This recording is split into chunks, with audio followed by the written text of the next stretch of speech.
To kick off our learning session, let's dive into today's course and topic. For this morning, we will focus on the mechanics, a crucial area for our second year students as they prepare for their examinations. This session has been carefully designed to target common challenges and provide solutions to help you excel. We hope you're ready to deepen your understanding and strengthen your skills. Second year students, it's time to explore the world of mechanics, understanding how forces impact the materials and structures we rely on every day. It's the backbone of designing safe, strong, and efficient buildings, roads, and bridges, helping us predict how they'll perform under any load or condition. And of course, to guide us through the session, we are honored and privileged to have with us Engineer Benedicto Amora Jr. Let's get started and see how this subject plays an important role in the world of engineering. We're now starting the major portion of this program. Engineer Amora will continue to assist us in understanding the complex details of today's subject. Keep your thoughts open and your notes ready. I am now giving the platform to Engineer Amora. Good morning, Engineer. Hello, good morning. Ayan, so thank you. So good morning, students. Good morning, So Good morning sir. po. yes, uh, can we start now? Yes, sir. The platform is yours po.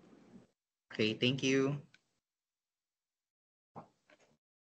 Yeah, so I request the students to bring out their calculator so that when we start our review, you can actually try to solve with me the problems. So bring out some notes and calculators while we run through our review sessions.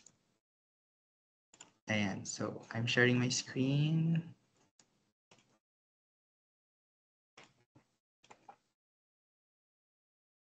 Ayan.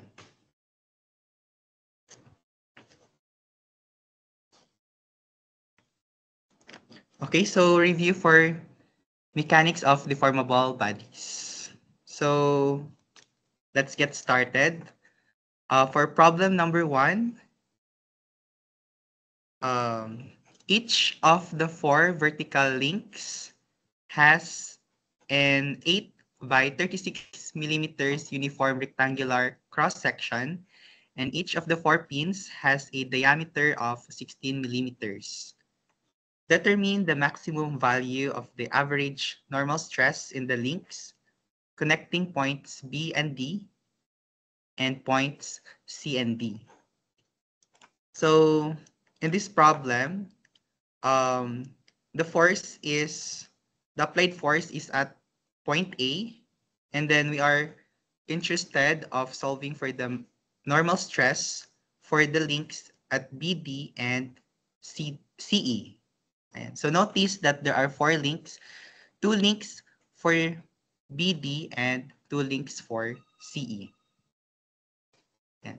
So first, to solve for the forces here, we need to draw the free body diagram of the members. So that would be our first step. The free body diagram for member ABC. So let's first isolate member ABC. And then also include the applied force at A, 20 kilonewton. And the next question is, what would be the direction of the force here applied at point B and applied at point C? So you can actually think of summing up moment here at B. So just try to imagine lang. You are applying moment at B. So this force A is uh, clockwise from point B. So to counter this force, dapat at point C, counterclockwise siya. Ayan. So therefore, the force at C should be upward. And then, pag dito naman kayo magmo-moment sa C, point C, so the force at A, 20 kilonewton is clockwise from point C. So to counter this rotation, dapat yung force at B should be counterclockwise or downward. Yan. So, yan. So, therefore, the force at BD should be downward and the force at CE should be upward. Thus, this is force BD should be compression.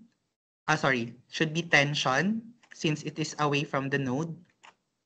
Yung force CE naman is compression, which is towards the node. Ayan. So, that's the first step. Just draw the free body diagram. And then, for the second step, is to solve for the unknown forces, FBD, and FCE. So, to solve for the forces, we will sum up moment.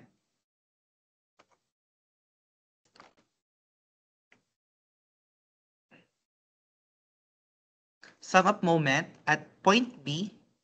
So, for us to solve for the force at CE. So, summation of moment at point B. So, we have, let's assume positive in clockwise direction. So, 20 kilonewton times distance 0.25. So, that's positive clockwise. Then, for CE, which is counterclockwise, so negative FCE times the distance from C to B, 0.4. So kindly verify using your calculator. FCE is 12.5 kilonewton. Ayan. So again, that's compression because it's toward the node. Ayan. Next is to solve for force BD. We can actually do summation of forces vertical, or the other option is summing up moment at point C. So either way.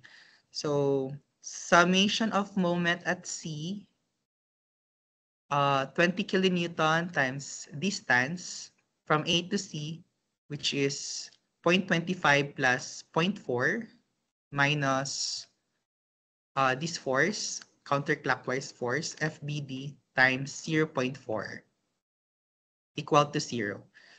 So FBD therefore is 32.5 kilonewton, and that's tension.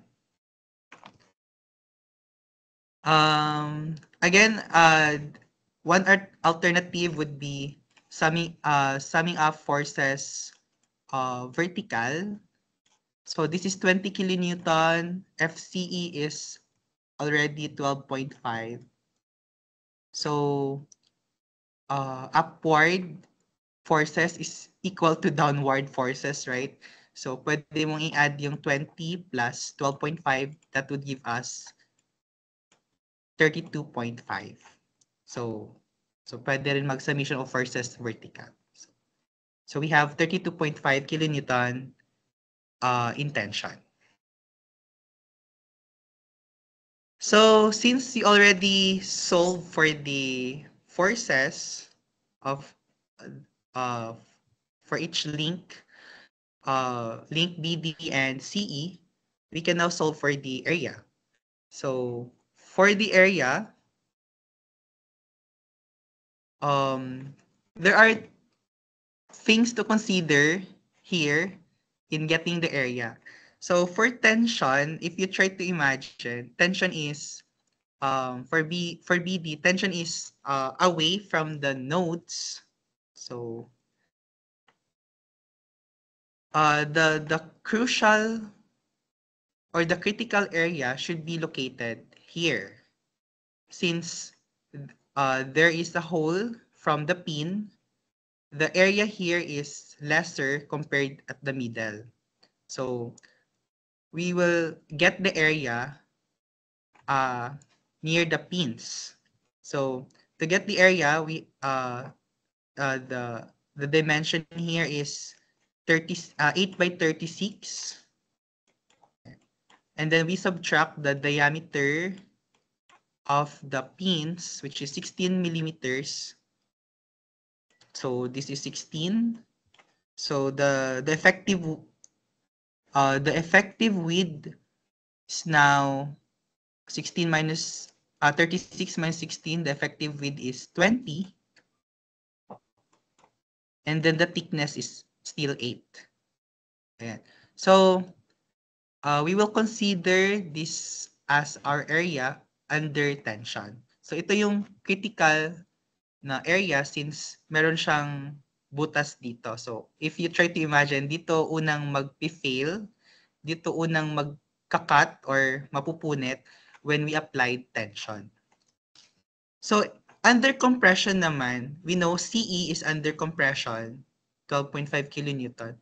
So pag diniin natin yung pin dito, so yung force kasi ng compression, magsa-start siya dito sa agad sa gilid. Ayan. So hindi naman crucial yung part dito. So hindi siya crucial. So yung area na i-consider natin for compression would be the gross area, which is 8 by 36. So wala siyang bawas. Ayan. So I hope that makes clear. Again, for under tension, binawasan natin ng, we consider yung banda sa pin, yung may bawas na diameter, yung effective width. And then under compression, we just consider the gross area of the section. And then to solve for the area of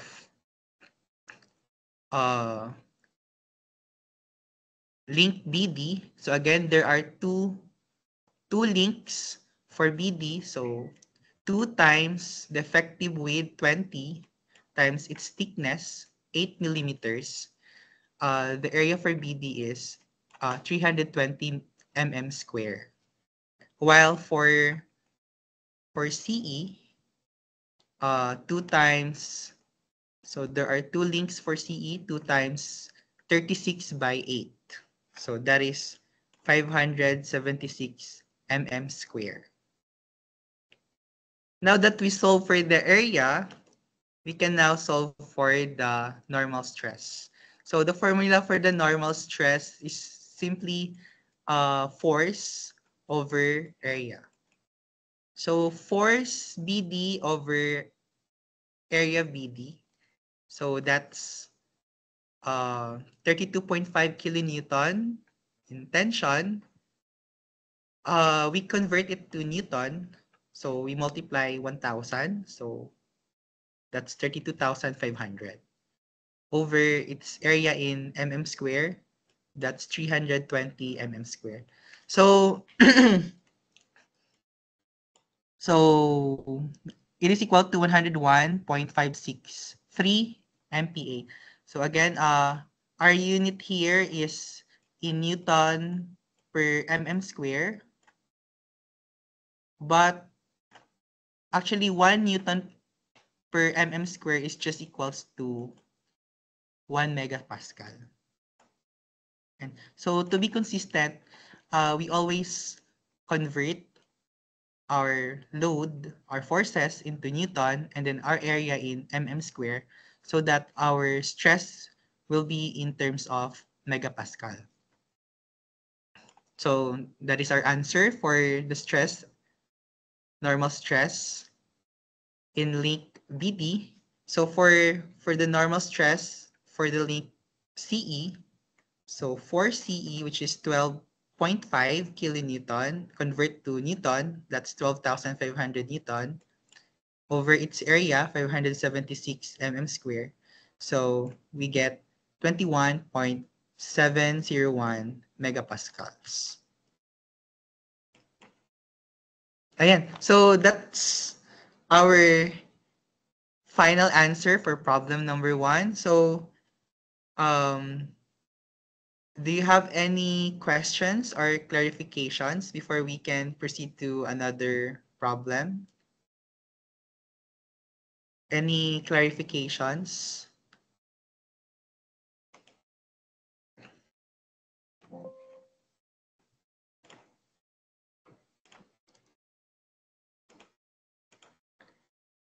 Uh, you can maybe turn on your audio, your mic.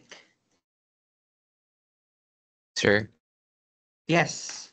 sir, would like to clarify lang po. Kaya po yung gross area po yung for compression kasi ano po siya, like kino-compress niya po yung cool pin and then for tension po is dun po sa butas magfe-fail yung ano po, yung area po ba?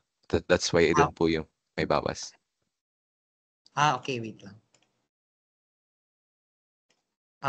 Yes, exactly. So, different yung area na kinonsider natin under tension and compression. Kasi when we try to imagine, no, this link kasi is sa under tension, hinihila siya sa mga pins.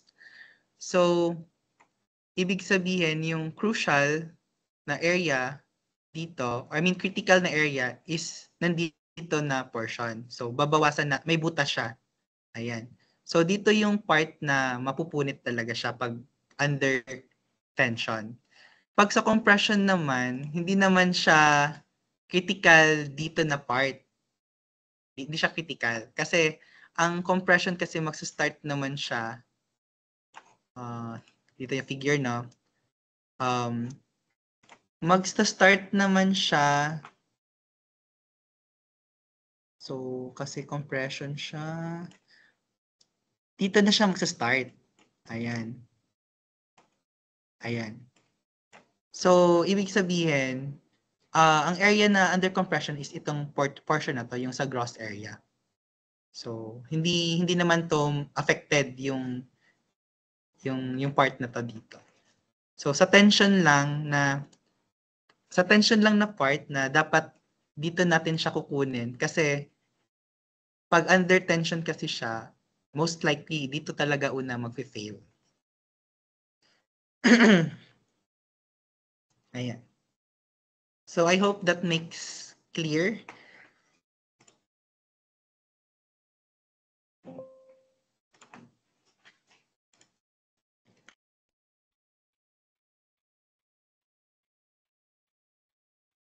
So, any questions po before we proceed to problem number 2? Sir, yung sa area po, sir, ask lang po if bakit po ulit naka times 2 po. Okay. So, let me share again.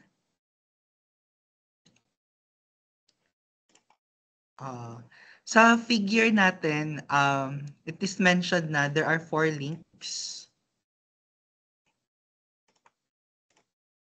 Ayan, so there are 4 vertical links. So, dalawa dito sa BD. So, meron sa likod. And then, sa CE naman, may dalawa din. Dalawang ganito. Meron sa harap and sa likod. So, itong nandito.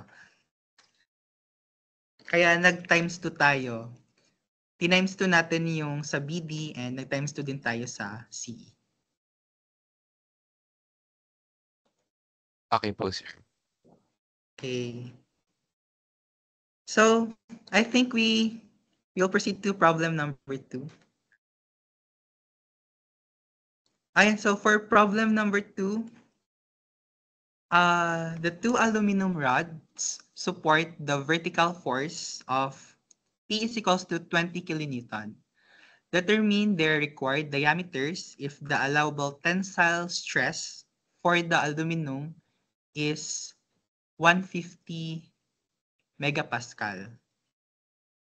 Ayan, so the unknown are the diameter for AC and AB so that it would carry the 20 kilonewton with the allowable stress 150 MPa. So the same step 1, we first solve for the draw the free body diagram for members ABC. And so at joint A, so here are the forces. So the applied load P, 20 kilonewton. Then we have tension force for AC and AB. So AB is 45 degrees from the horizontal.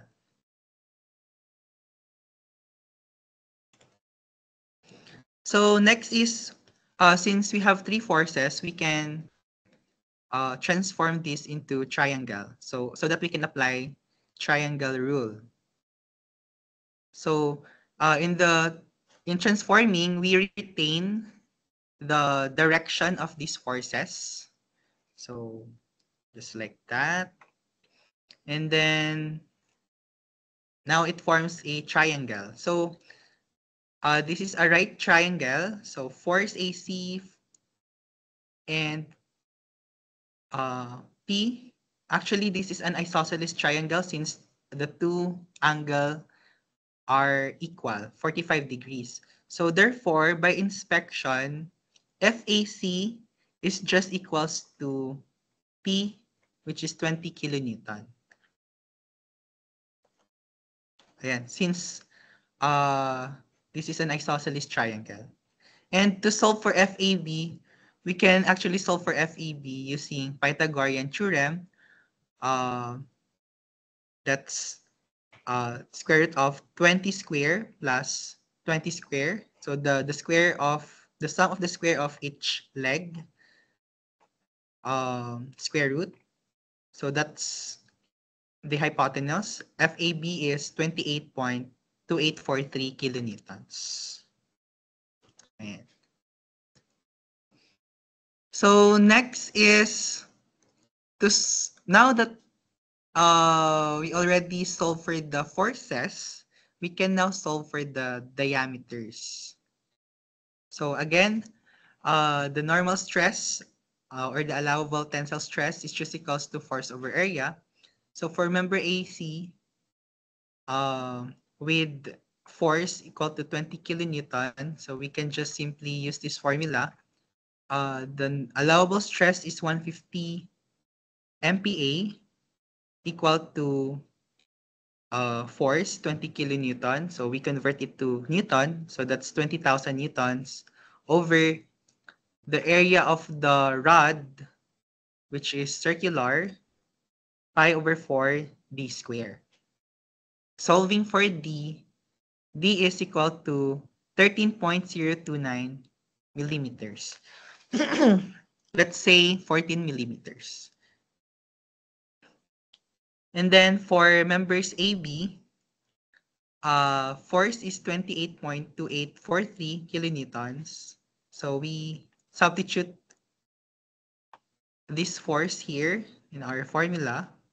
So the stress allowable is 150 megapascal equal to 28,284.3 newtons over area, pi over 4 times d square. Solving for d, that's 15.495 millimeters. Say 16 millimeters. So that this would be our final answer. And if you notice how I round up the values, so yung rule po natin sa roundings is always round up when we are solving for the dimensions, such as the diameters, the thickness. So, kasi yung problem, ano daw po yung required diameter so that yung allowable stress is 150 MPa. So, nililimit lang yung stress up to 150 MPa. So, pag nasa final exam kayo, like, let's say, yung mga choices are in whole number. For example, naka-whole number yung mga choices. Merong 12, 13, 14, 15. So, ang pipiliin nyo dito ay yung 14, not 13. Kasi pag pinili mo yung 13, pag sinubstitute mo dito yung 13, ang makukuha mong stress is lumagpas na siya sa 150. So nasa 150.7 na siya. So that's beyond the allowable. So unlike if you use 14 mm, you only get stress which is less than 150. So the member is still safe. Ayan. So that's my takeaway. Again, if you're solving for the dimensions such as the diameter and the thickness, you always round up. Ayan. So yeah, so these are our final answer. So diameter for AC is 14 mm and for AB 16 mm. So any questions and clarifications? Medyo mabilis siya, pero let me, I guess, summarize kung ano yung mga nangyayari, no? So again, we just solve for the forces. So madali lang naman i-solve yung forces. And after solving for the forces, ito lang yung formula na ginamit natin. The allowable stress is force over area. So given naman yung stress and na-solve mo na yung force, you can solve for the diameter. So kasi yung area ng circle is pi over 4d square. So yun lang. So the question is simple. Any clarifications before we proceed to problem number 3?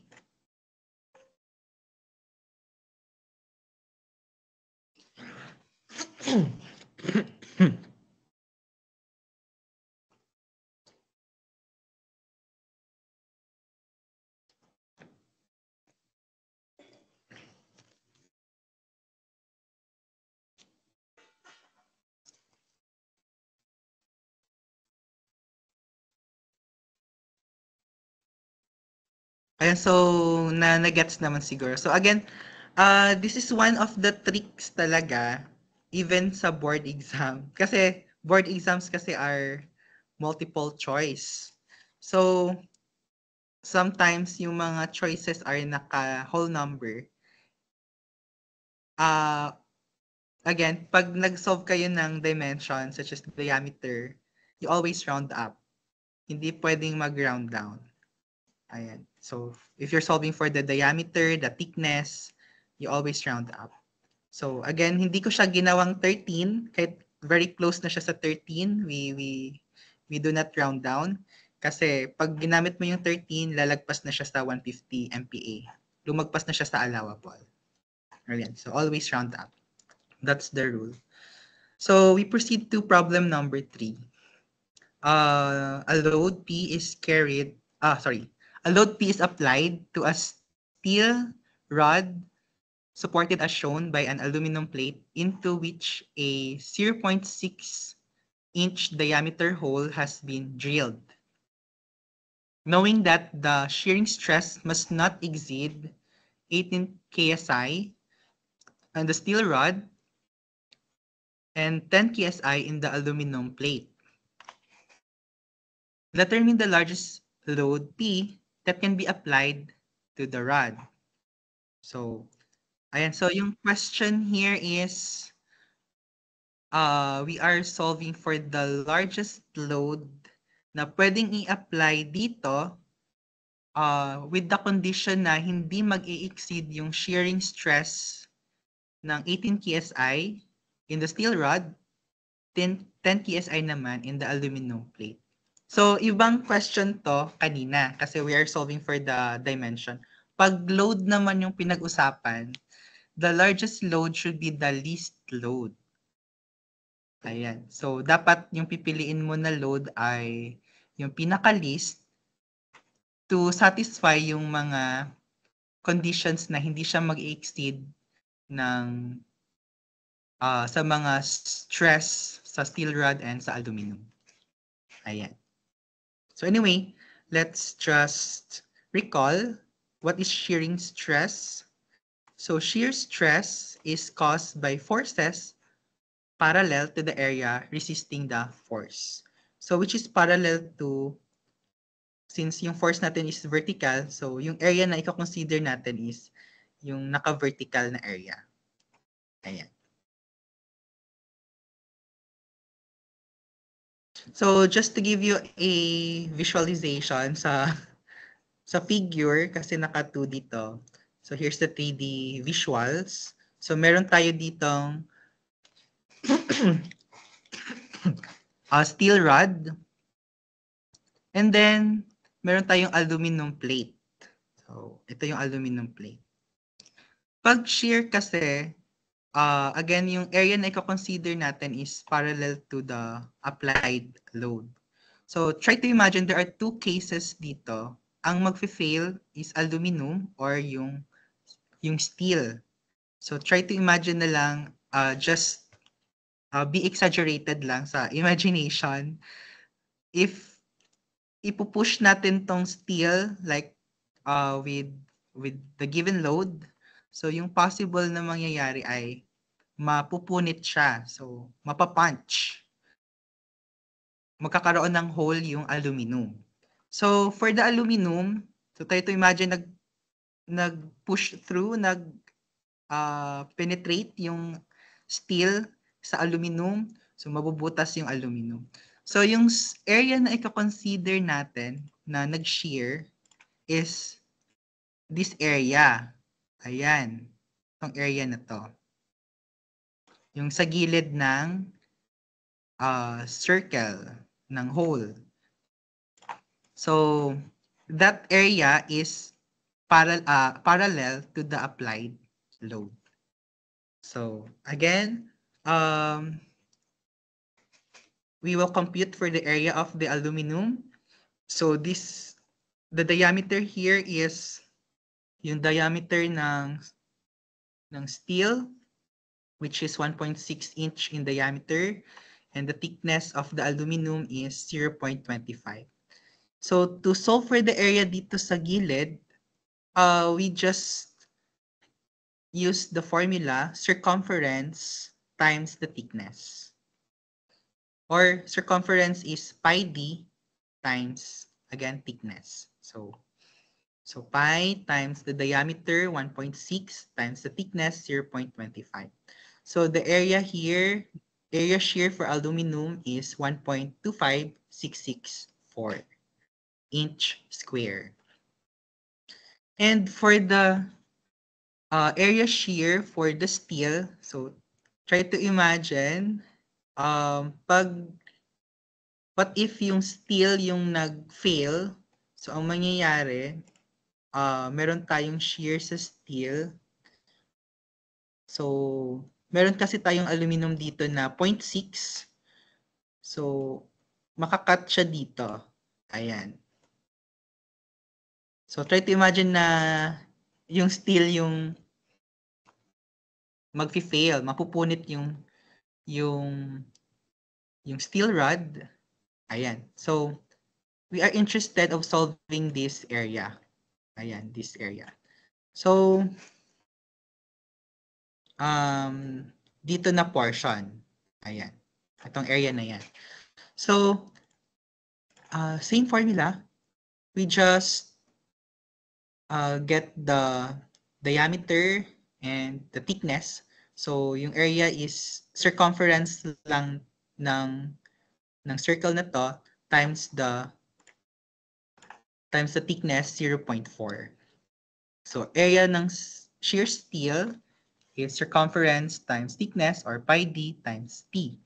So pi times 0.6 times the thickness, 0.4. Area shear ng steel is 0.75398 square inch. Ayan. So, yun lang. So now that we are done solving for the shear area, we can now solve for the load. So dalawa yung load na makakompute natin from aluminum and from steel. So unahin na muna natin si aluminum.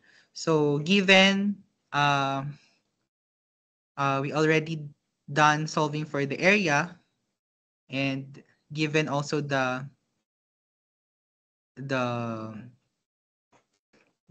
shear for aluminum, it should not exceed 10 ksi. So we just plug in here our formula, force over area. So P is just equals to shear stress times area. So T times A. So 10 ksi times area. So P is just equals to 12.566 kips. Ayan. So, yun lang. So, actually, simple lang yung area. Actually, the same lang yung area na puro force over area lang.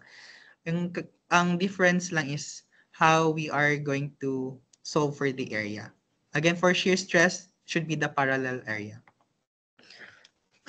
For the steel, ayan, so area steel and also the stress, the shear stress. Shearing stress is 18 ksi. So, imo-multiply mo lang. So, 18 times 0.75398 square inch. So, that's give us 13.572 kips.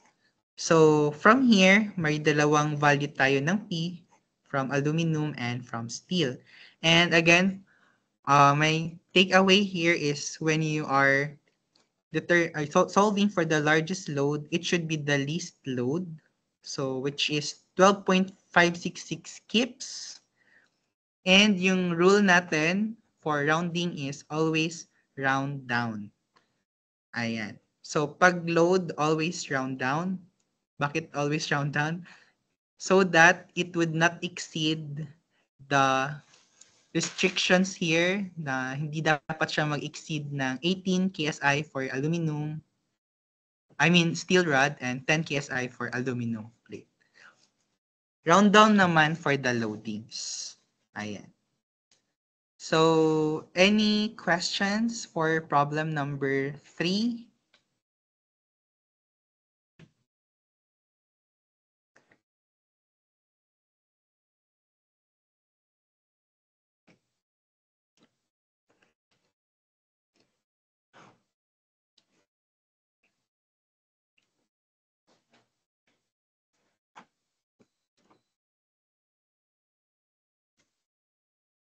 Uy, nakamute ba ako?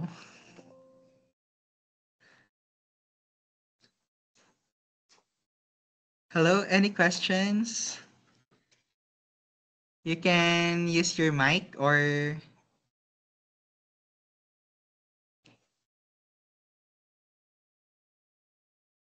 so my question from the chat. Okay, so for the area ng wait lang.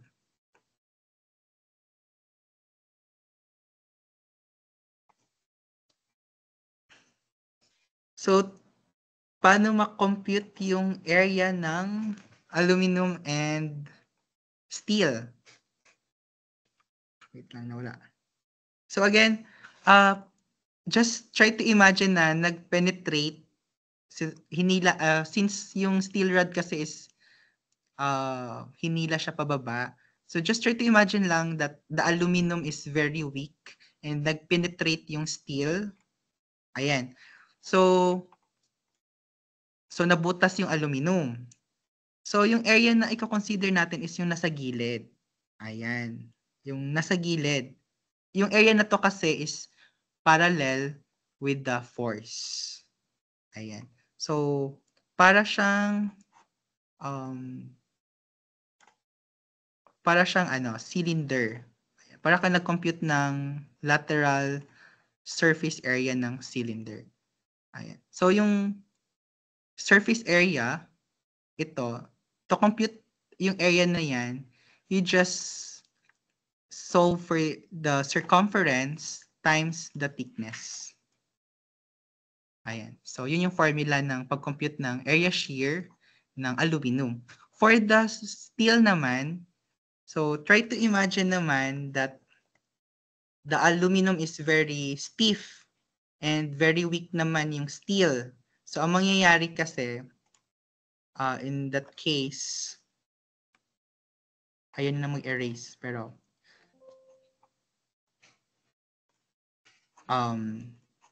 let's say, here, ito yung aluminum and yung steel is weaker than aluminum. Let's say lang. So, if hinila mo siya pababa, mapupunit dito. Ito yung mapupunit. Ayan. Sa part ng steel. And yung area na napunit, which is yung lateral area, the same lang din yung formula, which is circumference ito, which is 60 in diameter, times the thickness ng steel natin, which is 0.4 times the thickness. Ayan. So, circumference times the thickness lang. So, therefore, ayan, for aluminum, circumference, which is pi d, times the thickness. So, yun yung pag-compute ng area shear ng aluminum. And for the steel naman, yun pa rin, pi d times the thickness. So, the diameter is 0.6. Ayan. So, I hope that makes clear.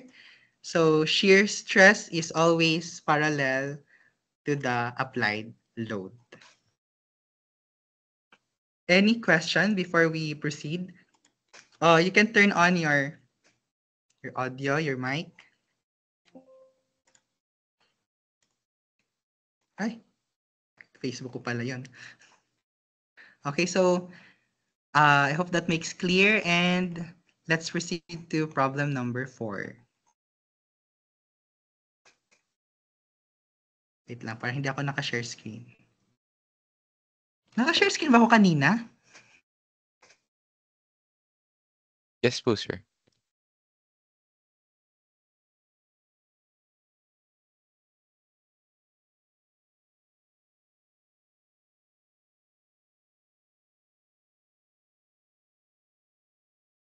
Okay, so we proceed to problem number 4.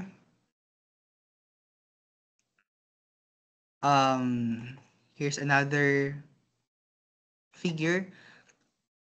Determine the average punching shear stress the circular shaft creates in the metal plate through section AC and BD. Also, what is the bearing stress developed on the surface of the plate under the shaft? Okay, so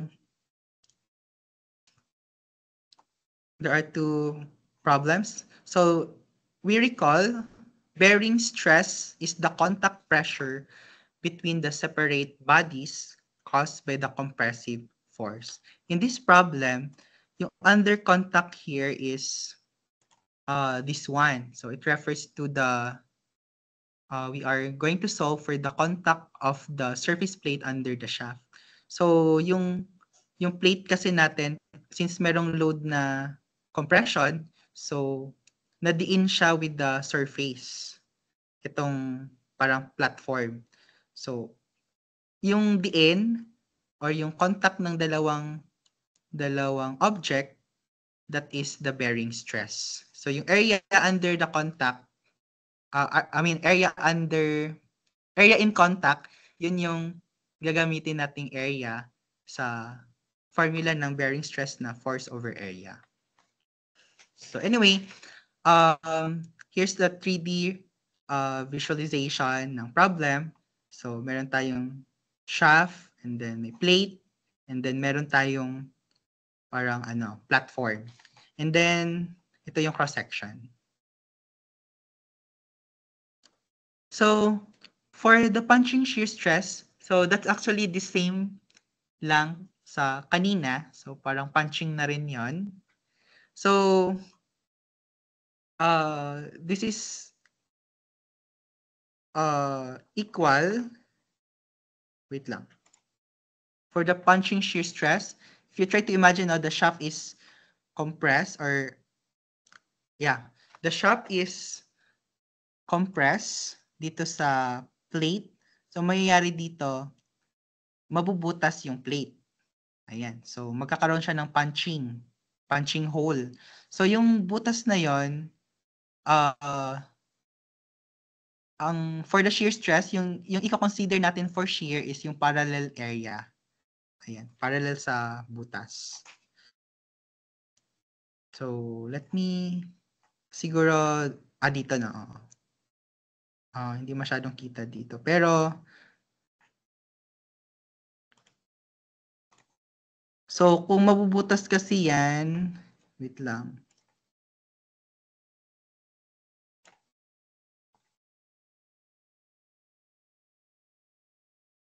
So, yung gilid, we are interested dito sa area, lateral area. Ayan, lateral areas. So, again, dito siya mapupunit sa AC and BD. So, our area should be the circumference, again, circumference times the thickness. So, circumference is pi d times thickness. So, yung diameter natin is 50 mm and our thickness ng plate is 10 mm. So, the area under shear is 500 pi. Ayan. Then, again, shear stress or the punching shear stress is just equals to force over area. And force is given 40 kilonewton. So we can convert it to Newton. So that's 40,000 newtons over the area. Shear stress or punching shear stress is 25.465 megapascals.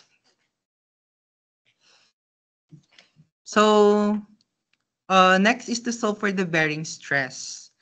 Again, bearing stress is yung area na i-consider natin for bearing stress is the contact ng dalawang object. So, we are interested dito sa contact nito. So, anong area ba yung under nag-contact yung dalawang object? So, this one, yung area na to dito. Ayan. So, since circular yung plate natin, and then may butas siya na 60 mm. So yung yung contact area lang is yung ito. Naka-donut. Ayan, para siyang washer. So ito yung i-compute natin na area.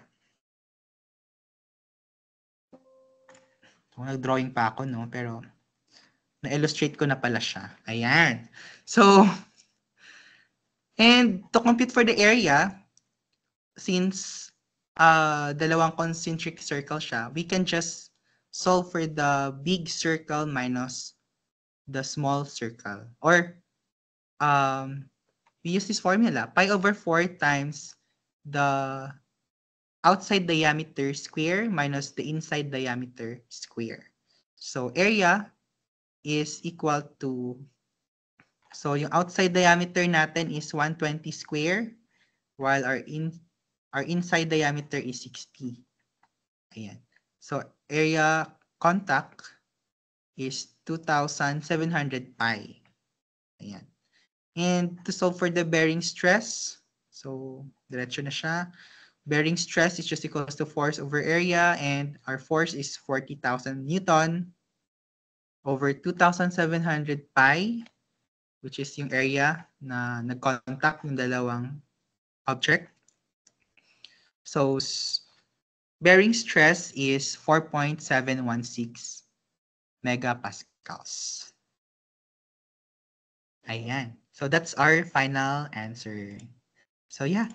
So actually, no, for stress problem, laging force over area lang naman yung formula for normal stress, shear stress, and bearing stress. Yung difference lang is the area. Saan mo kukunin yung area? So, again, for normal, perpendicular yung area sa load. For shear stress, parallel yung area sa load. For bearing naman, the contact area ng dalawang object. So, yun lang yung difference na tatlo. So, I hope that makes clear. And Any questions for problem number 4 before we proceed to problem number 3? 5. Napapaurong. So, before we proceed to problem number 5, are there any questions?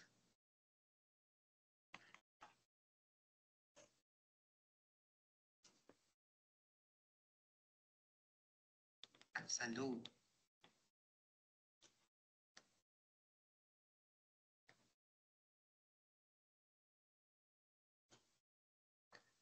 Um,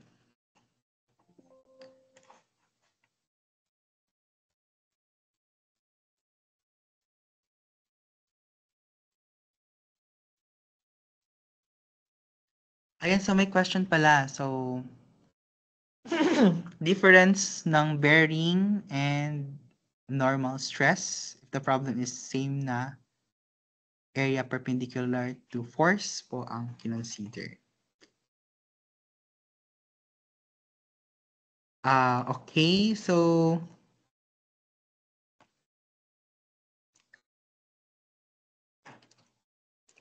wait lang. Let me illustrate. Siguro, it would be better kung mag-illustrate ako ng wait lang, share ko lang. So, difference ng good question from from sa chat box, no. Let's say apply natin sa plate na lang. Ayan. So, I know you are familiar sa mga illustrations na to. There are 2 plates. Ayan. So, nagkapatong yung plate. So, medyo lakihan ko na lang yung isa.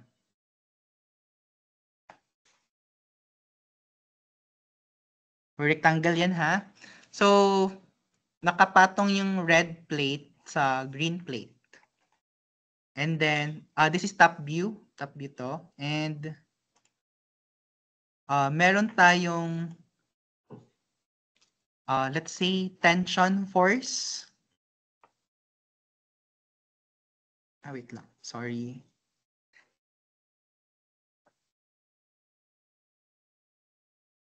So, actually, that's a good question. Ayan. So, meron tayong tension force. And, may kulang pa. Meron tayo ditong, let's say this is a rivet or bolt na lang. Your bolt na naka-attach sa dalawang plate. So, ito yung sa top view. And for the cross-section, nasa taas yung red. Section view. Side view. Ito yung side view niya. Ayan. Side view. Nasa ilalim yung green. Ayan.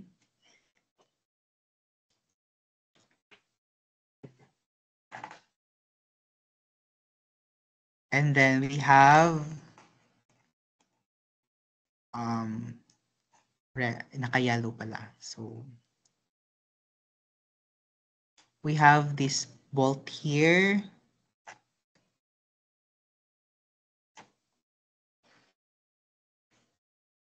Ayan. And then, meron tayong, of course, the force. So, na-imagine nyo ba yung figure? So, again, these are plates. Tapos, nakapatong yung red sa green. So, ito yung sa top view and ito yung sa side. Ayan. So, okay. So, if your question is, what's the difference ng normal ng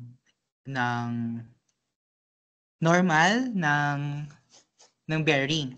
So, pag normal kasi, so pag normal, you are interested dito sa mga plate. Ano yung normal stress sa plate na red plate and the green plate. So force tapos cross-section ng area ng red plate and the cross-section ng red plate, section ng red plate and section ng green plate. Ayan. I'm sorry. So, dito tayo dadaan sa critical pala for the normal, no? So, dito tayo dadaan. Ayan. So, babawasan natin ng whole, yung effective width niya. Ayan. So, bali effective width times thickness lang. Yun yung magiging area ng normal stress. For the red plate, for the green plate, ganun din. Effective width ng green plate. Sinabi kong effective, binawasan mo na sa diameter ng hole. Ayan. Pero pag bearing kasi, merong contact. May contact siya sa dalawang object. So, alin ba dito yung nadiin? Nagkaroon ng contact. Yung nadiin dito, yung bolt, tsaka yung plate. Ayan. So, try to imagine, hinila siya dito. So, may contact yung plate with the bolt. Dito yung area na nadiin. Ayan. So, yung area lang na naka-bearing dito, hindi siya equal to the normal ng plate kasi ang nadiin lang naman na area is just dito na part lang. Wait lang. Here lang. Itong area na lang to. Maliit lang.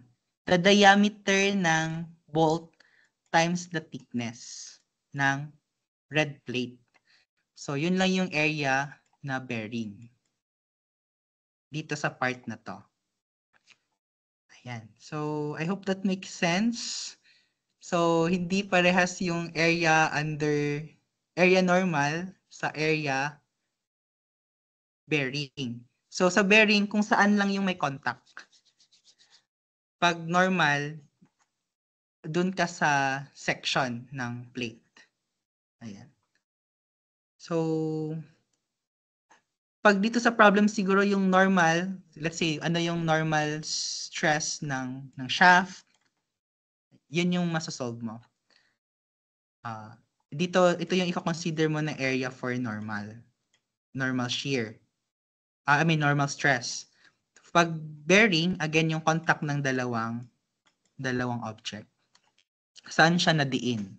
Ayan, saan nag-contact? So, I hope that makes sense. Pag shear naman, alin dun yung napunit? Parang na-shear, na-cut, na-punch. Ayun. So, mga terminologies. Hala, hindi ko na-save yung figure. So anyway, I hope that makes clear and can we proceed to problem number 5?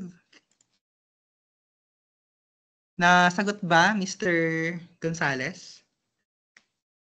Yes po, sir. Thank you po. Yeah, so wag kayong ma-confuse sa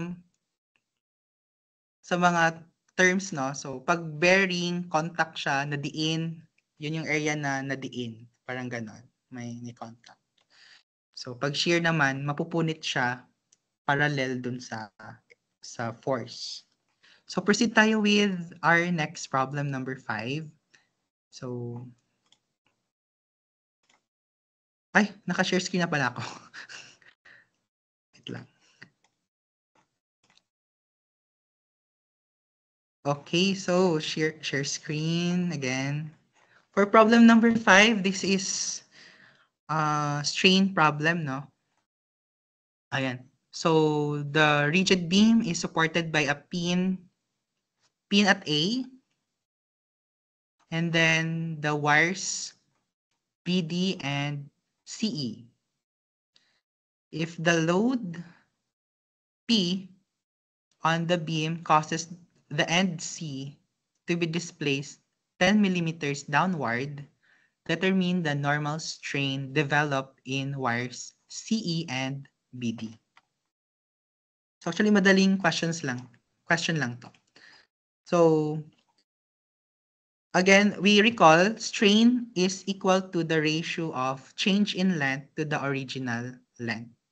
So yung elongation or shortening over the original length. So, again, sa problem, na-displace daw si point C ng 10 millimeters. So, ayan, obviously, bababa yung beam. And since naka-hinge siya sa A, wala siyang displacement at A. So, fix lang siya at A. And then, ayan, pa-triangular yung itsura niya. So, bumaba yung beam. And since meron tayong vertical displacement here at C, obviously, dito sa B, meron din tayong displacement, which is unknown. And to solve for the displacement here at point B, we perform ratio and proportion. Ayan. So, ratio and proportion. So, the vertical displacement at point B is to 3 meters. Sorry. Vertical displacement at point B over 3 is equal to displacement at C over 7. Ayan. And then, again, delta C is already given, 10 mm. So, masosolve na natin si delta B, which is 4.286 millimeters. So, now that we are done solving for the elongations, actually, elongations ni C is 10, given na, and elongation ni B, na-solve na rin natin by ratio and proportion.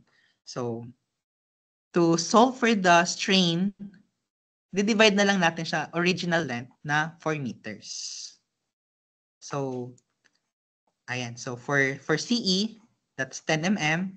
Divide natin sa 4 meters or 4,000 mm. So, the strain at CE is equal to 2.5 times 10 raised to negative 3. So, actually, ito maka-cancel lang to. So, the strain is dimensionless. So, and for the strain naman at BD, so, yun na-compute natin na vertical deflection at point B, 4.286 mm. Divide natin sa original length na 4 meters or 4,000 millimeters.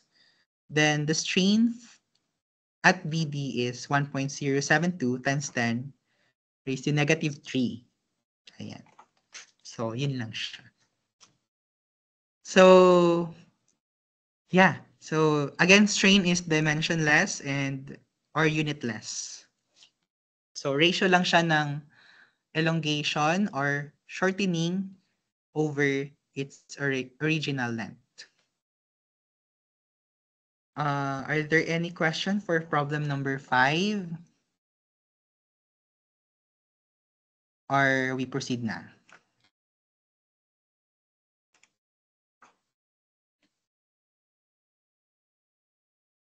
Yes, total length ng wires.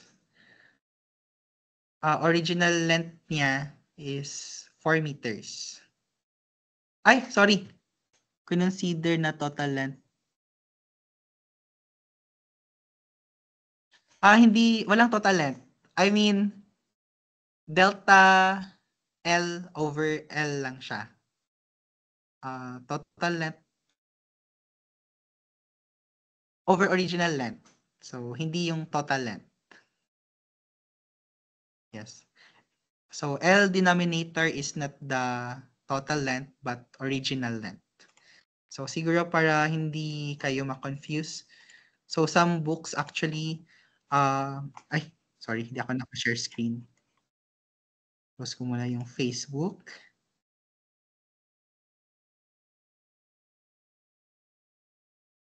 So, you won't be confused. Ang ginagamit nila dito sa book ay some of the reference books, no?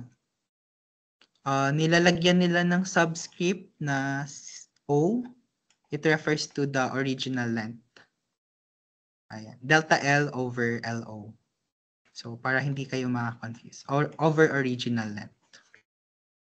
So, not the total length. Okay, so proceed tayo with Proceed tayo problem number 6.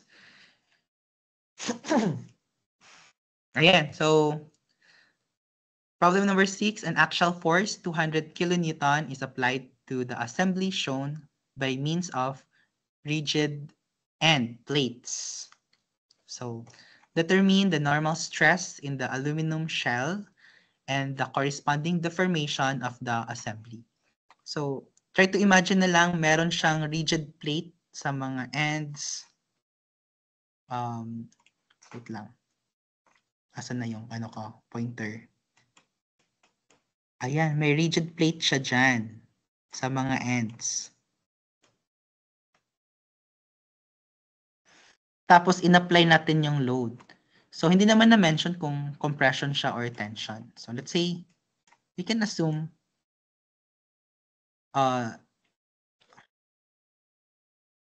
ayan, diniin siya. Ayan. Eraser. Ayan.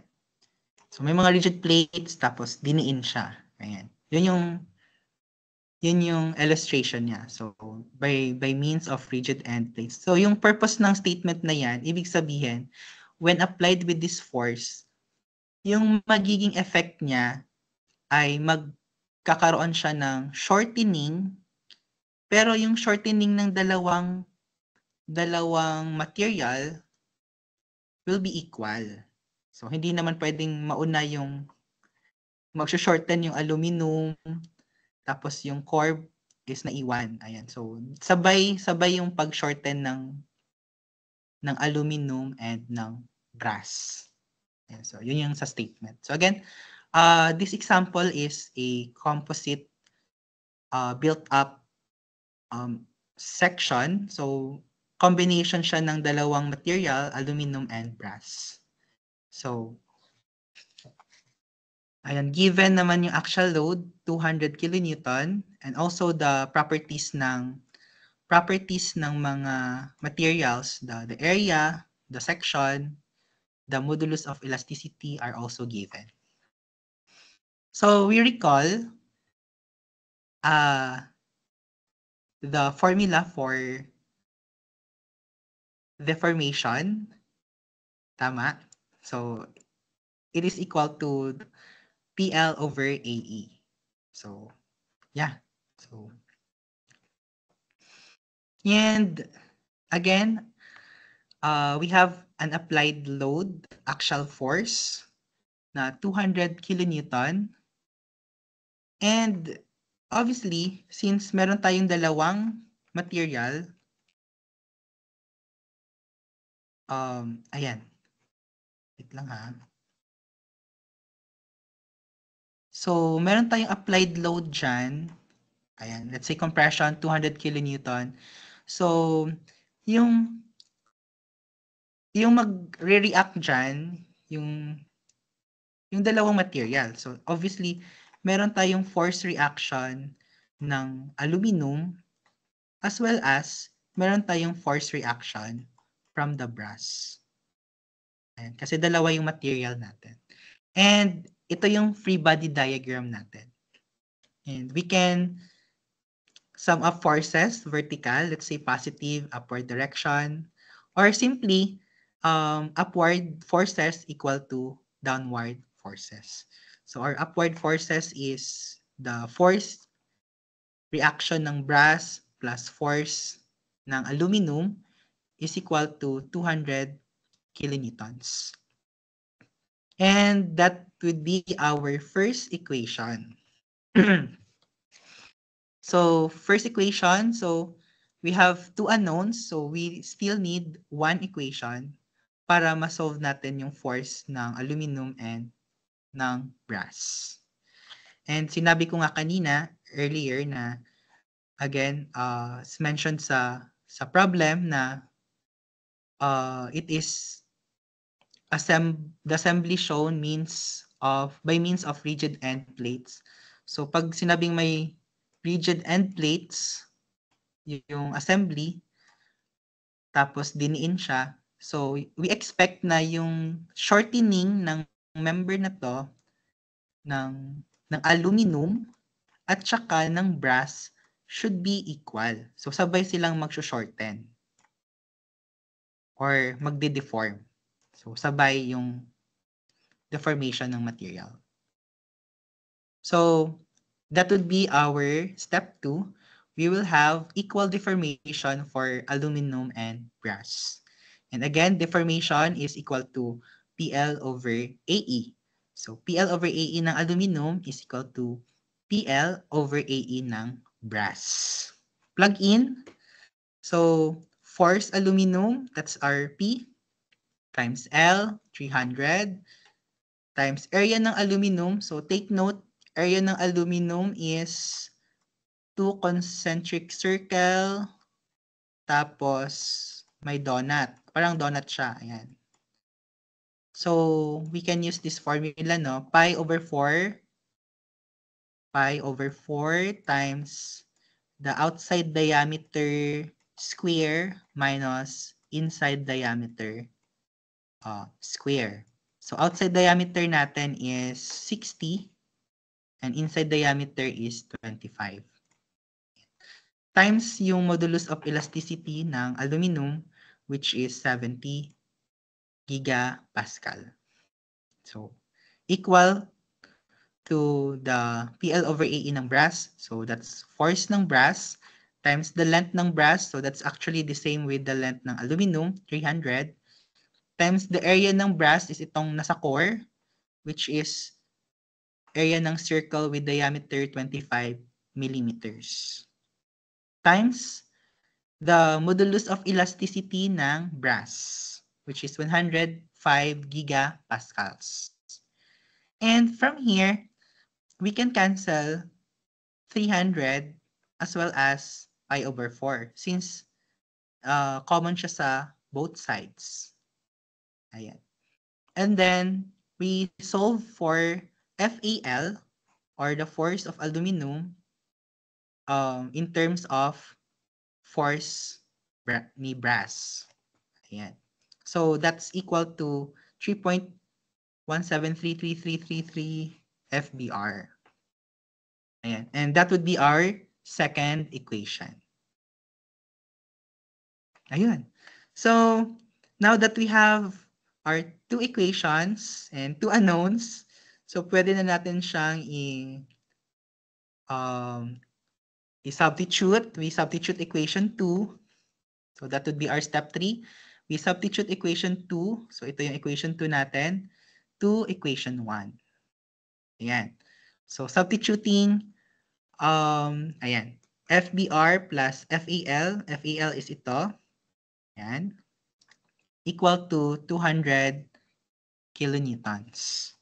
Then FBR therefore is 47.92332 kilonewton. So dinamihan ko muna siya ng decimal. Pero for you siguro, you can store yung value para exact yung makukuha nyo. Store nyo muna. And then for FAL naman, so again, FAL is 3.17333 ng FBR. So that's 152.07668 kilonewtons. So, yeah. Yun lang. So, now that we solve for the forces, mako-compute na natin yung stress, di-divide na lang natin ng area. Ayan. So, that would be our step 4. We can now solve for the normal stress of the aluminum. So, now that we solve for the force, di-divide na lang natin ng area ng aluminum. So, area ng aluminum again is yung parang naka-donut, no? Pi over 4 times the outside diameter square. Outside diameter niya is 60 minus the inside diameter square. Ayan, half quantity yan. So, that's equal to 65.086 MPa. Yeah. And for the deformation, since equal naman yung deformation ng aluminum and the brass, so either lang yung gagamitan mo. You can use the aluminum or the brass. So let's say we use the aluminum. So PL over AE ng aluminum. So P or the force ng aluminum is we convert it into Newton. So that's 152,076.68 newtons. Yung length natin in millimeters, that's 300. And yung area ng aluminum times the modulus of elasticity and MPa. So nag-multiply lang tayo ng 1,000 para maging megapascals. And my takeaway siguro, no, when we use this formula, you always convert yung load into Newton sa force, for the length, millimeters, for the area, naka-mm square, for the modulus of elasticity, naka-MPa, so that our our deformation will be in millimeters. So our deformation is equal to 0.279 millimeters. And that would be our answer. Final answer. Yeah. So, ang dami nangyari. Pero this is actually one of the common problems, no, ng mechanics of deformable bodies. So,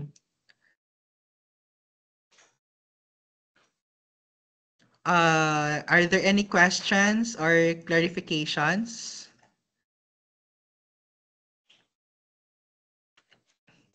Mabilis lang ba ako or any questions?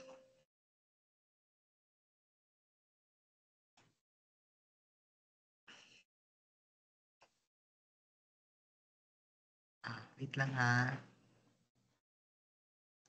Same dapat nakukuha deformation pag yes, the same. Kasi inequate natin yung equations kanina. So we will get the same value ng deformation kung brass yung gagamitin natin.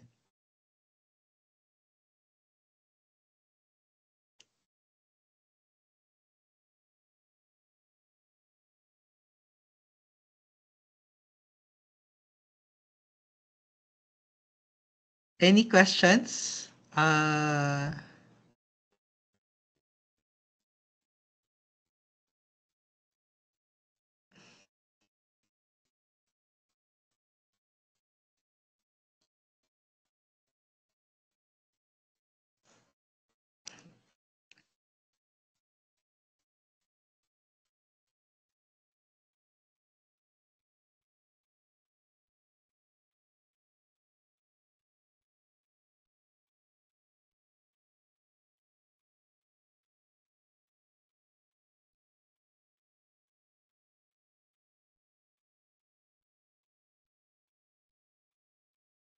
Ayan, so yeah, I think gets naman yung PL over AE. Deformation is equals to PL over A. So I think we can proceed to our, I think this would be our last problem, problem number 7. So problem number 7, at room temperature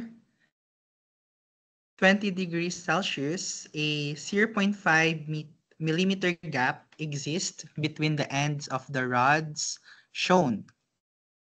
At a later time, when the temperature has reached 140 degrees Celsius, determine the normal stress in the aluminum rod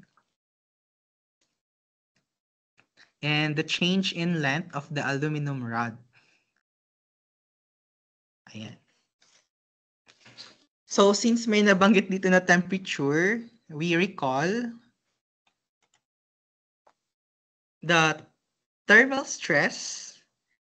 A change in temperature can cause body to change its dimension. So obviously now, if we have an increased temperature, the material would expand, would elongate, and then pag the temperature naman is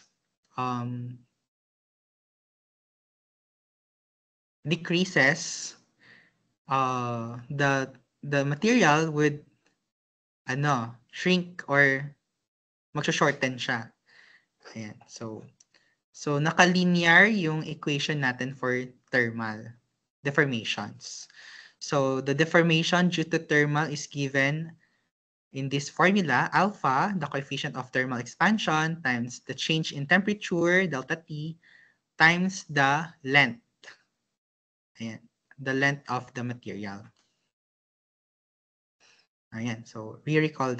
So first, in this problem, no, so since we have two materials and then our deformation is restricted lang siya up to 0.5 mm. Ayan. So, anyway, in our first step, let's try to solve muna yung thermal expansion. Let's say free, walang restriction. Ano yung thermal expansion ng aluminum and ng stainless steel? So, we get the total thermal expansion for aluminum and stainless steel. Ayan, so add natin. Just plug in the coefficient of thermal expansion. That's for aluminum, that's 23 times 10. I think this is typo error lang sa figure. This is supposed to be times 10 raised to negative 6 times the change in temperature, 140 degrees, from 20 degrees to 140 degrees. So yun yung change in temperature. Times the length of aluminum, that's 300.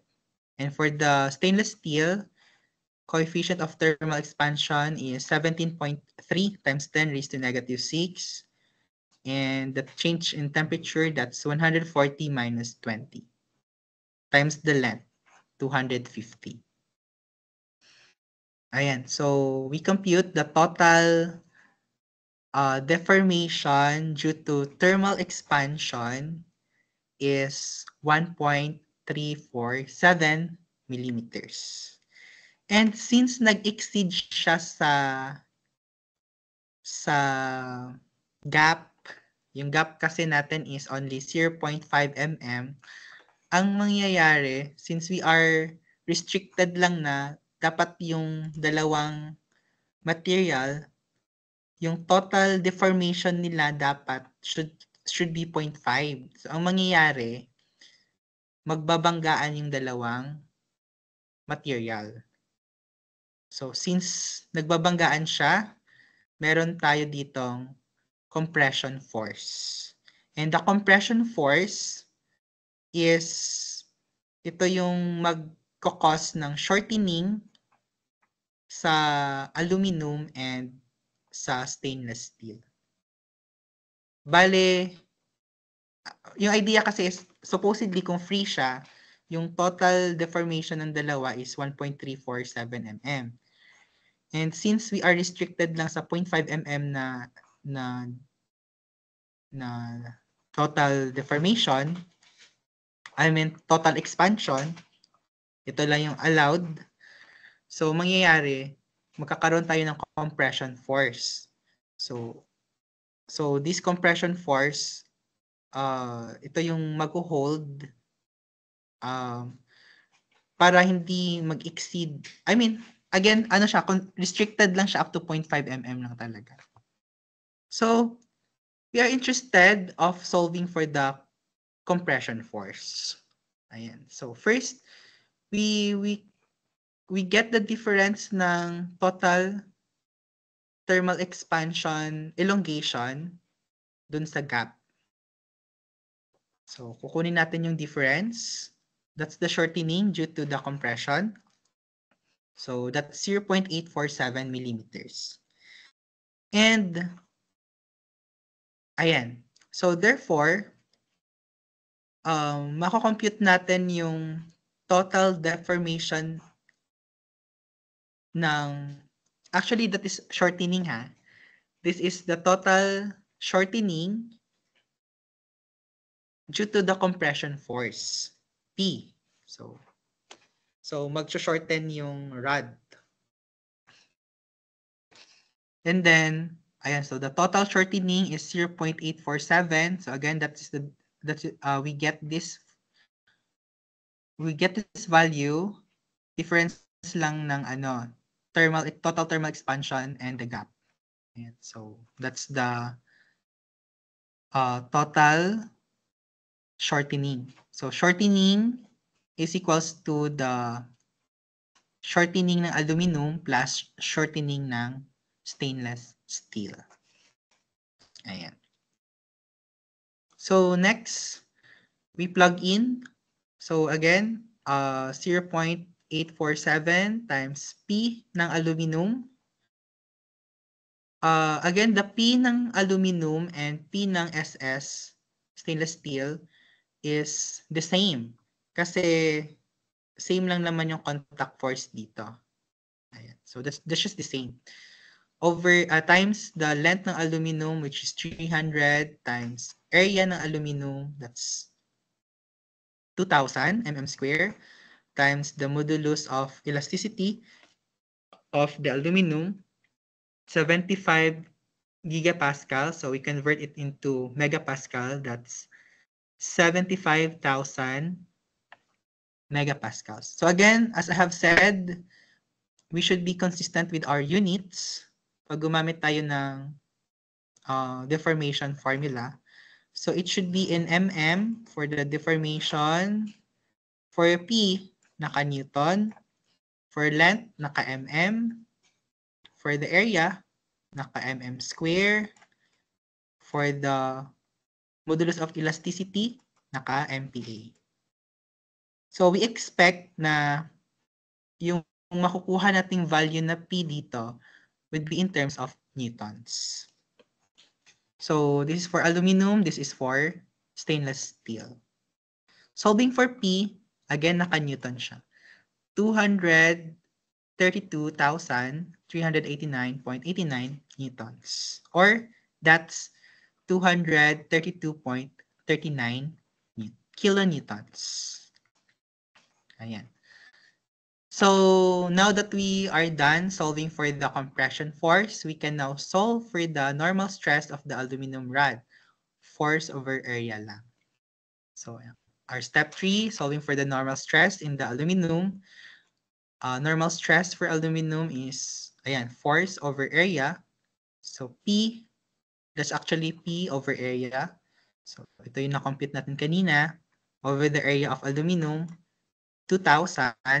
So the normal stress of the aluminum rod is 116.195 megapascals compression.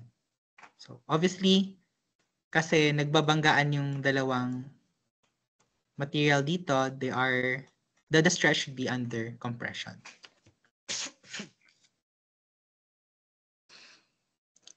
And then, next question is, what is the change in length of the aluminum rod? Wait lang.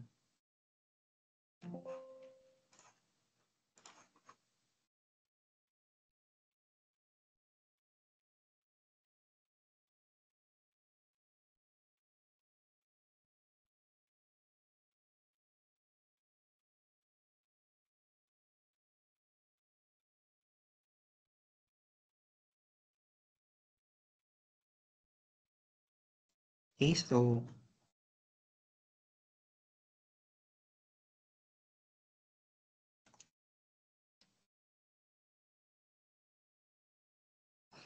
ayan, so for the next question, we solve for the change in length of the aluminum rod. So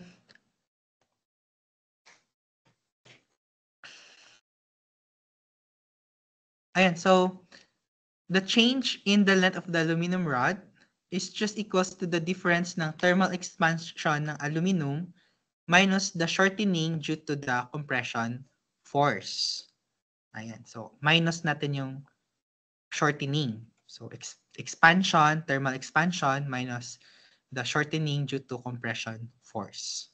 So just plug in everything and then we get the deformation or the change in length of the aluminum equal to 0.363 millimeters. So that would be our final answer. And we can actually check this answer. So why not we solve also for the change in length of the stainless steel? So the same process here. So solving for this is just for checking. Solving for the change in length of the stainless steel rod. So the thermal expansion of the steel rod, stainless steel, minus its shortening due to compression force, P.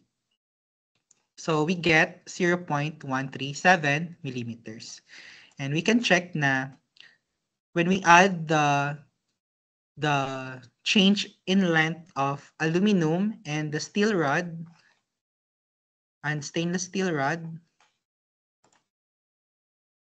ayan. So the total deformation is 0.50. So that's equal to the gap. So yeah. So the solutions is correct. The solution is correct. So yeah, that's the ito na yung final answer. Wait lang. So this one is the final answer. Ayan. And this one.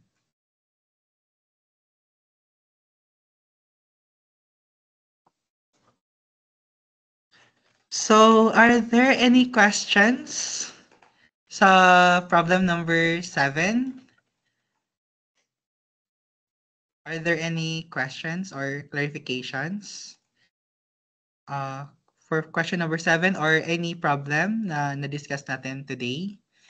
I think we will have a short Q&A.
Ayan, so thank you. And Miss Mariel, can you,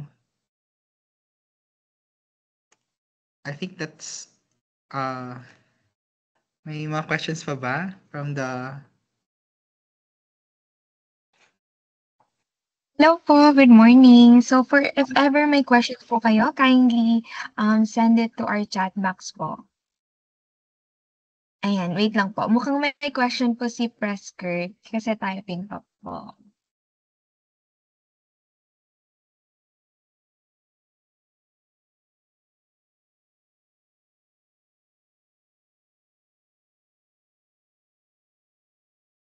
Again, if may question po kayo, you can send it to our chat box or you can unmute na lang po for you to say a question.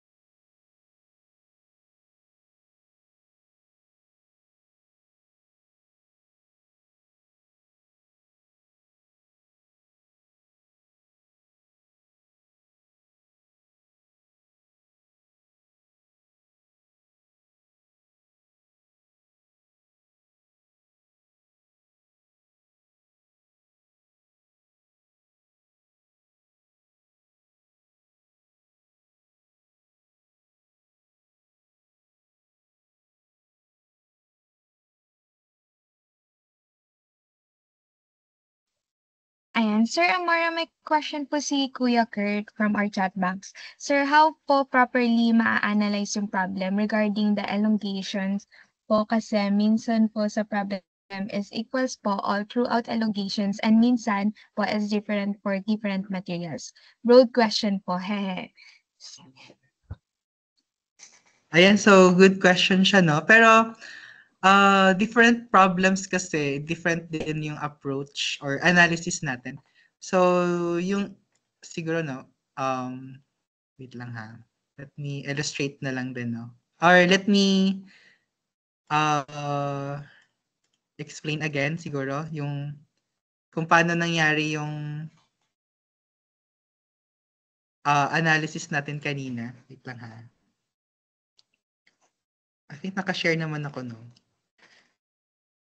So, for this problem, so, depende kasi siya sa problem, no? So, yung problem kasi natin is thermal expansion. And ang for this problem, when we compute for the thermal expansion, talagang malaki siya, 1.3 something. And then, nililimit lang kasi yung expansion ng dalawang rod up to 0.5. So, ang mangyayari, hindi naman pwede na sumagad siya sa 0.5. So, mag-expand yung aluminum, mag-expand din yung stainless steel. So, meron siyang expansion. Ang mangyayari, babangga yung dalawang rod. So, kasi limited lang yung total deformation natin up to 0.5 millimeters. And since nagbabanggaan sila kasi nga nag-expand yung dalawang material, magpo-produce siya ng compression force sa contact ng dalawang material. And therefore, yung magiging formula natin for the deformation ng aluminum is due to thermal expansion ng aluminum minus due to the compression force produced dito sa contact nila. So, due to the compression force. Ayan. So, similarly dito sa stainless steel, ganun din siya. Due to the thermal expansion and due to the compression force ng steel. Ayan. So, this is for steel and this is for aluminum.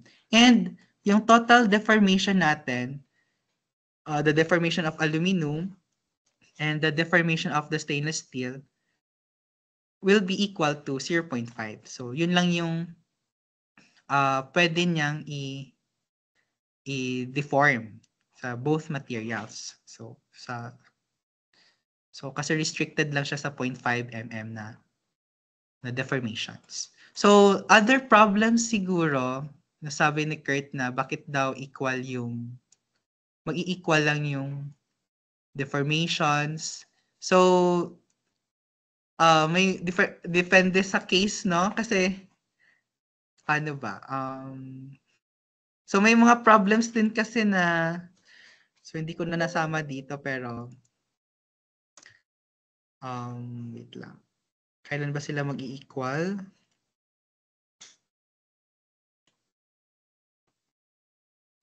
So, sometimes naman, may case din kasi na paano ba? Yung kanina. This one.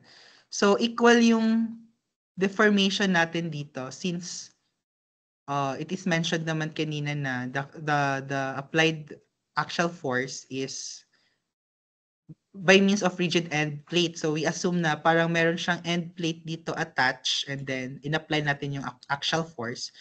So, we expect na both material would have the same deflection. Ayan. So, yun yung assumption natin doon. Or, analysis natin doon. And, actually, madaming case kasi, no? Depende kasi siya sa problem. So, how you analyze din. Ayan. So, may mga cases din kasi. So anyway, sometimes kasi in in Strema, um, it's really parang ano, parang magets niyo yung mga problems, you keep on solving talaga more problems. So, hindi pwede na you just rely on the examples na binibigay ng teachers nyo. You have to really look for more problems and then practice solving. So, practice lang and then you get familiar sa mga problems na to. So, masasanay din kayong mag-solve. Ayan. So, yun lang din yung parang ano, take away ko doon. Like, you keep on solving a lot of problems. And then, the more problems kasi na masosolve nyo, the more you are familiar with the problem. So, mas ma-develop yung analysis nyo sa pagsosolve ng problems. So, more of analysis na rin siya. Ayan. So may mga cases din talaga na yun nga, yung sinabi ni Kurt na some deformations unequal siya. So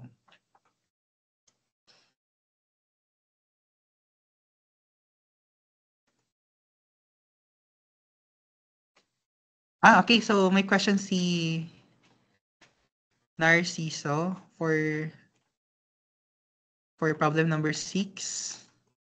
Yeah, good question. So what if upward direction ang applied force, same pa rin ba deformation for both materials? So yes, I believe yes kasi wait lang ha. Let me share my screen. So problem number 6. Ito yun, no? So kasi hindi naman na-mention kung compression or tension yung in-apply natin na force. Pero I believe the same. Yeah, the same yung lalabas kasi again, rigid plate to at the ends ng plate, at the end of the plate. So kung hinila siya, yung magiging reaction ng aluminum and the brass would be downward. So yun yung mga support parang reaction niya. So our equation 1 would be the same. So 'di ba nag-equation 1, equation 2 tayo. So applicable pa rin itong equation 1 natin. And then for equation 1 kasi natin is P is equals to F aluminum plus F brass. So the same lang yung equation 1. And for the assumption number 2, the deformation ng brass is equals to the deformation ng aluminum. Yeah, the same. The same pa rin yung equation. So actually yung sagot natin dito for the final answer. Sorry, hindi ko na specify, no. Kasi it is asking yung the corresponding deformation of the assembly. Yung final answer natin dito is it could be shortening or elongation. Shortening, ayan, and or elongation. Ayan. So para siyang it could be plus or minus, parang ganun. So yes. So yun lang.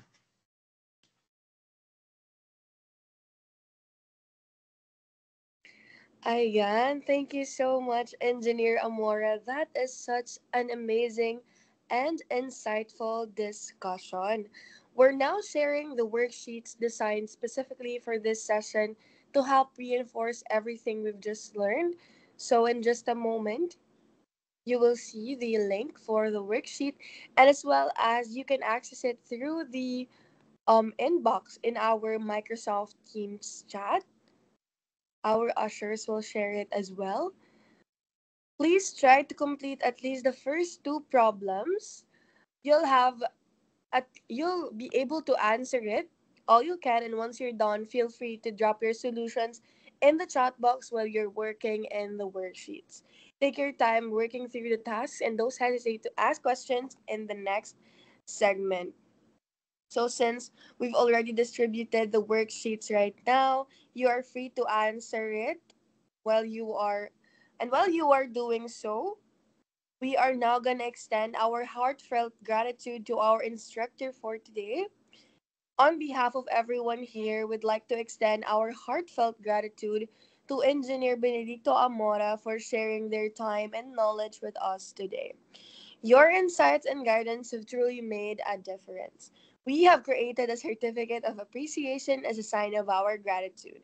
We sincerely appreciate your inspirational contribution to our journey. Let's give Engineer Amora a big round of applause.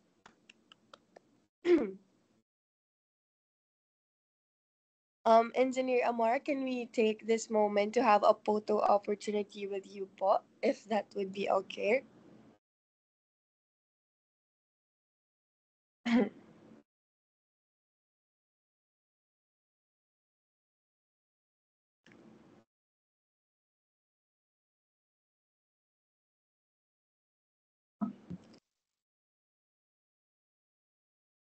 Ayan, everyone, if you're able to open your cameras, please do so we can have a photo opportunity with our instructor, Engineer Amora.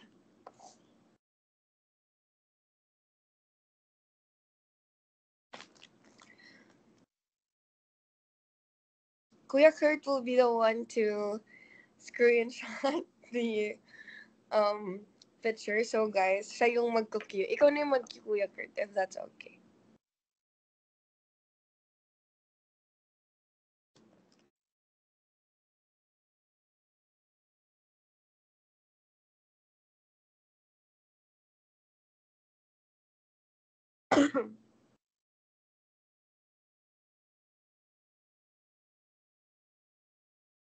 So, loading po.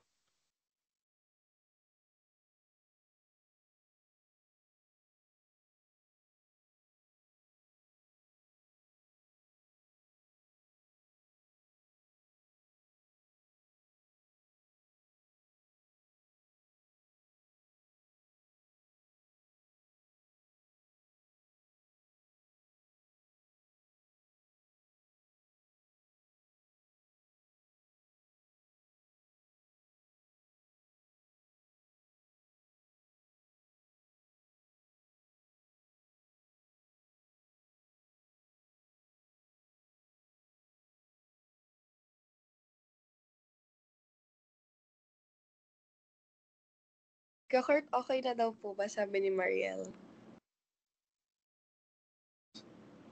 Wait, naglalako ata, Miss Tims. Wait, I cannot see it. Okay po.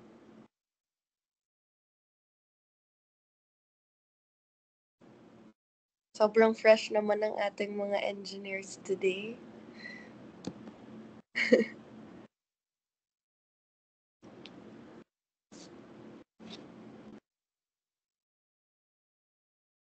Ako na lang po, ano, if,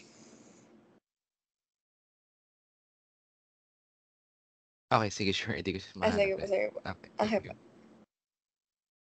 Okay, 3, 2, 1, smile! Waki naman po. 3, 2, 1, smile! Ayan, thank you so much po, Engineer, for taking your time and Thank you effort so to much, attend. Engineer.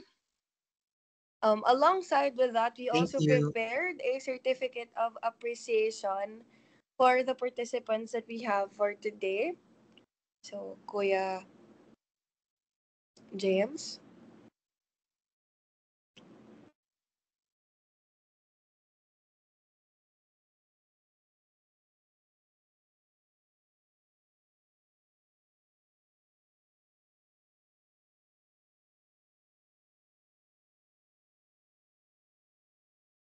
Ayan. So, we have also prepared a certificate of appreciation for everyone that attended for today.